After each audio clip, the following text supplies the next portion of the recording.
اللہ جس کا چاہتا ہے رزق فراخ کر دیتا ہے اور جس کا چاہتا ہے تنگ کر دیتا ہے،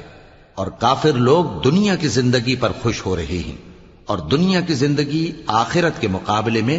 بہت تھوڑا سامان ہے۔ اور کافر کہتے ہیں کہ اس پیغمبر پر اس کے پروردگار کی طرف سے کوئی نشانی کیوں نازل نہیں ہوئی؟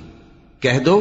کہ اللہ جسے چاہتا ہے گمراہ کرتا ہے، اور جو اس کی طرف رجوع ہوتا ہے اس کو اپنی طرف کا رستہ دکھاتا ہے، یعنی ان کو جو ایمان لاتے اور جن کے دل اللہ کی یاد سے آرام پاتے ہیں ان کو۔ اور سن رکھو کہ اللہ کی یاد سے ہی دل آرام پاتے ہیں۔ جو لوگ ایمان لائے اور عمل نیک کیے ان کے لیے خوشحالی اور عمدہ ٹھکانہ ہے۔ جس طرح ہم پہلے پیغمبر بھیجتے رہے ہیں اسی طرح اے نبی ہم نے تم کو اس امت میں جس سے پہلے بہت سی امتیں گزر چکی ہیں بھیجا ہے، تاکہ تم ان کو وہ کتاب جو ہم نے تمہارے